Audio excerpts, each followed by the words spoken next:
ബോംബെയിൽ പോയതിന് ശേഷം നമ്മൾ ചെയ്യാത്ത ജോലികളൊന്നുമില്ല. നമ്മളൊരുപാട് കഷ്ടപ്പെട്ടു. ആദ്യം നമ്മളൊരു ഗൾഫിൽ കൊണ്ടുപോകാമെന്ന് പറഞ്ഞിട്ടാണ് എന്നെ ബോംബെയിൽ ചെല്ലാൻ പറഞ്ഞത്. അപ്പോൾ ഗൾഫിൽ ചെല്ലാൻ വേണ്ടിയിട്ട് ഞാൻ പറഞ്ഞു വർക്ക്ഷോപ്പിലാണ് ജോലി, അപ്പോൾ വർക്ക്ഷോപ്പ് പണിക്ക് ചെല്ലാൻ പറഞ്ഞു. അങ്ങനെ നോക്കിയപ്പോൾ വർക്ക്ഷോപ്പിൽ ചെയ്യുന്നു. അപ്പോൾ വർക്ക്ഷോപ്പിൽ വേറെ ഒന്നും നമ്മൾ കാണിക്കില്ല. അവിടെ വർക്ക്ഷോപ്പ് വരുന്നതിന് മുന്നേ അവിടെയൊക്കെ ഏരിയ വൃത്തിയാക്കുക. അപ്പോൾ നമ്മൾ വർക്ക്ഷോപ്പിൻ്റെ മുന്നിലൊക്കെ ആളുകളൊക്കെ പല പല കാര്യങ്ങൾ ചെയ്തു വെച്ചിട്ടുണ്ട്, അതുപോലെ നമുക്ക് വൃത്തിയാക്കേണ്ടി വന്നിട്ടുണ്ട്. അതിനുശേഷം നമ്മളൊരു മാസം കഴിയുമ്പോൾ എന്തെങ്കിലും ശമ്പളം കിട്ടുമെന്ന് വിചാരിച്ചു. അപ്പോൾ പണി പഠിക്കാൻ വന്നവന് ശമ്പളമൊന്നുമില്ല. അങ്ങനെ നമുക്ക് ശമ്പളവും ഇല്ല. അങ്ങനെ പട്ടിണി കിടക്കേണ്ടി വന്നിട്ടുണ്ട്. നമുക്ക് ഒരു വടാപ്പാവ് എന്ന് പറയുന്ന സംഭവമുണ്ട്. അന്ന് 5 രൂപയോ 3 രൂപയോ അപ്പോൾ ഒരു വടയും അതിന് ഒരു പാവും കൂടെ കിട്ടും, പിന്നെ ഒരു ചായയും. അപ്പോൾ എനിക്ക് മല്ലിയിലയാണ് അതിൽ മെയിനായിട്ട് ഇടുന്ന സാധനം. അതിൻ്റെ സ്മെല്ല് എനിക്ക് പിടിക്കില്ല. അപ്പോൾ അതും കഴിക്കാൻ പറ്റാത്ത അവസ്ഥയായി. അങ്ങനെ കുറേ കാലം അങ്ങനെ അലഞ്ഞു. അങ്ങനെ നമ്മൾ അങ്കിള് ഒരു ജോലി മേടിച്ച് വന്നു. അവിടുത്തെ ഒരു വലിയൊരു കമ്പനിയിലാണ് ഹെൽപ്പറായിട്ട്.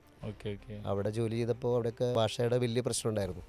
അങ്ങനെ അവിടെ ഒരു 3 മാസം ജോലി കിട്ടും, പിന്നെ 3 മാസം ഗ്യാപ്പാണ്. 3 മാസം ജോലി കഴിഞ്ഞാൽ പിന്നെ 3 മാസം ഗ്യാപ്പാണ്. അപ്പോൾ ആ പൈസ അതിൽ തീരും.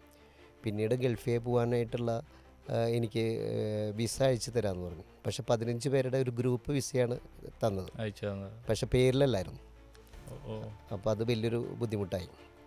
അങ്ങനെ നമ്മൾ അതിൽ ചെന്ന് എല്ലാം മെഡിക്കലൊക്കെ അറ്റൻഡ് ചെയ്തു. അപ്പോൾ മെഡിക്കൽ അറ്റൻഡ് ചെയ്തപ്പോൾ അവിടെ ഒരു കമ്മീഷൻ വ്യവസ്ഥയിലാണ് മെഡിക്കൽ. എയർപോർട്ടിനടുത്താണ് ഒരു സ്ഥലം, ഹോസ്പിറ്റൽ. അവിടെ മെഡിക്കൽ കഴിഞ്ഞപ്പോൾ ഞാൻ മാത്രം ഫെയിലിയറായി. ഞാനല്ല, 3 പേര് ഫെയിലിയറായി. അങ്ങനെ നോക്കി കഴിഞ്ഞപ്പോൾ പേടിക്കേണ്ടതില്ല, അതങ്ങനെ ഫെയിലിയർ ആക്കണതാണ്. അപ്പോൾ ഇന്ന ഡോക്ടറെ പോയിട്ട് കണ്ട, കുർളയിലുള്ള ഒരു ഡോക്ടറെ പോയി കണ്ടു കഴിഞ്ഞാൽ കുഴപ്പമില്ല. അപ്പോൾ അവിടെ ഒരു 1000 രൂപ കൊടുക്കണം. 1000 രൂപ പകുതിയാണ് കമ്മീഷൻ. അങ്ങനെ ഇത് പാസ്സായി. പിന്നീടും എനിക്ക് പോകാൻ പറ്റുന്നില്ല. അപ്പോൾ എൻ്റെ നാട്ടിലെ പെരുന്നാളാണ്. അപ്പോൾ ഞാൻ പോയിട്ട് പെരുന്നാൾ കൂടാൻ പറ്റുന്നതിന് വലിയ സങ്കടമുണ്ട്.